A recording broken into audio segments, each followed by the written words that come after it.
అందరికీ వందనాలండి. దేవుడు మన కొరకు సిద్ధపరిచిన వాక్యమును చదువుకుందాం. యెహోవా ఉత్తముడని రుచి చూచి తెలుసుకునుడి. దేవుని బిడ్డలారా, భూలోకంలో అనేకమైనటువంటి రుచులు ఉన్నాయి. ఒక్కొక్కరికి ఒక్కొక్క రుచి ఇష్టం. అయితే ఈ రుచి అనేది మాటల్లో చెప్తే అర్థమయ్యేది కాదండి. అంత బాగుంది, ఇంత బాగుంది అని మాటల్లో వర్ణించలేం. ఉదాహరణకి చాలా తీయగా ఉందంటాం. ఆ తీయదనం ఎలా ఉందో చెప్పు అంటే మాటల్లో చెప్పగలమా? చెప్పలేమండి. పుల్లగా ఉన్నది అంటాం. పులుపు ఎలా ఉంటుంది అంటే దాన్ని అనుభవిస్తేనే తెలుస్తుంది తప్ప దాని రుచిని మనం ఏం చేయలేమంటే మాటల్లో ఎక్స్ప్లెయిన్ చేయలేం. పులుపు, తీపి, చేదు అంటాం అంతే. అంటే రుచి అనేది ఒక అనుభవము. అది అనుభవించిన వారికి మాత్రమే తెలుస్తుంది. ఒక స్వీట్ని మనం చూసామనుకో, చాలా బాగుంది, అది తినగానే నోట్లో పెట్టగానే చాలా బాగుంది అంటాం. అది ఎంత బాగుంది అని ఎదుటోళ్ళు అడిగారు అనుకో, ఎలా ఉందంటే బాగుందంతే. కానీ దానిలో ఉన్నటువంటి మధురం తెలియాలంటే వారు కూడా తినాలి. అలాగనే దేవునిలో కూడా చాలా మధురం ఉంది. అందుకని అంటున్నాడు భక్తుడు, యెహోవా ఉత్తముడు అని రుచి చూచి తెలుసుకొనుడి. ఆ రుచి తెలిసిన వాళ్ళకే, ఎవరైతే చూస్తారో ఆ రుచి వాళ్ళకే అర్థమవుతుంది. అలాంటి రుచిని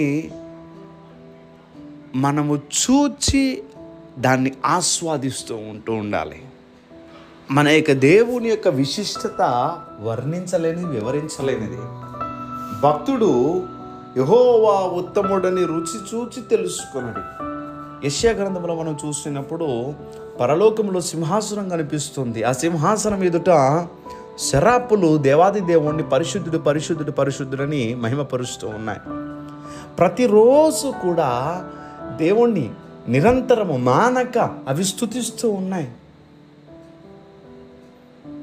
దేవుని బిడ్డలారా, ప్రతిరోజు ఎలా స్తుతిస్తున్నాయి? ఏదో ఒక టేప్ రికార్డులో రికార్డ్ చేసి ఆన్ చేసినట్టుగా వాటి డ్యూటీ కనుక. ఇప్పుడు చూడండి, రాజుగారికి పక్కన కూర్చుని ఇసుకర్ర పట్టుకుని ఇసురుతారు కదా, అలాగేదో రాజుగారికి చెప్పాలని వారు స్తుతించటం లేదు.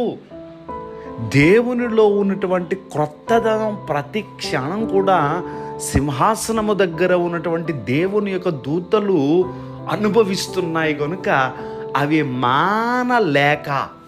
మానకుండా దేవుణ్ణి పరిశుద్ధుడు పరిశుద్ధుడని స్తుతిస్తూ ఉన్నాయి. అంటే దేవునిలో ఉన్నటువంటి రుచి, ఆ క్రొత్తదనము వాటికి నిరంతరము తెలుస్తూనే ఉందండి.